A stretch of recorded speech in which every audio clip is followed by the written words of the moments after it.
How to create a radius vane.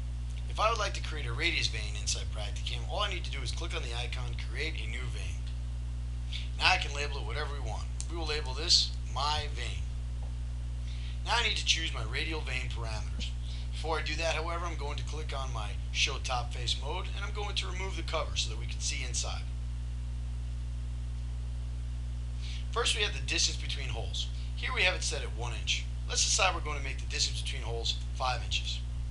I click on 5 inches and now you can see that the holes are spaced 5 inches apart.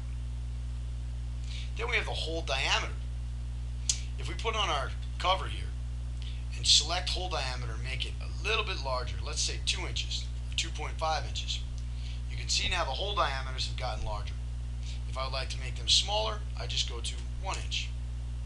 Now if I would like PractiCAM to cut these holes out for tack welding, all I need to do is click on this button, cut holes. By keeping it checked, it will decide whether or not we're going to cut those holes or not. If it is unchecked, you'll see that PractiCAM will not cut it. We can also cut out the vanes if I'd like. By checking on cut vanes, PractiCAM can cut the holes and miter the tracks for you if you desire.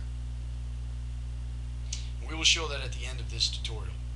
Next, we can select any material out of our material libraries.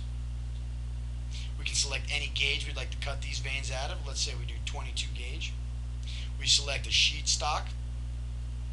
We decide whether we're going to keep a lining allowance at single or double. And then we have a vane add allowance.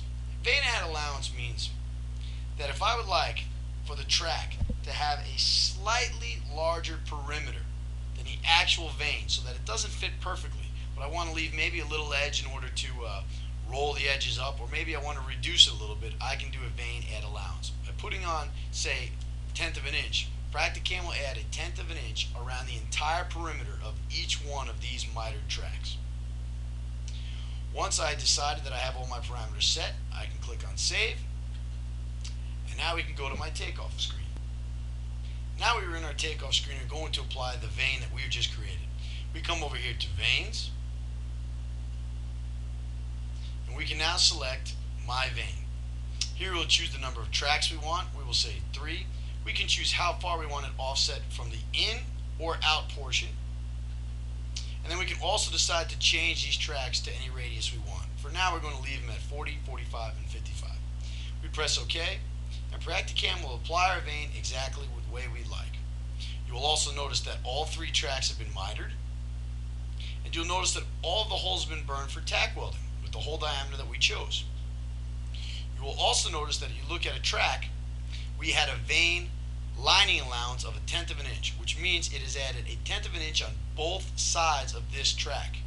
If we actually zoom in, you can see the extra lining allowance right here that PractiCAM has added. If we measure it out, you'll notice that it's exactly 0.2, which is a 1/10 of an inch on either side of this track.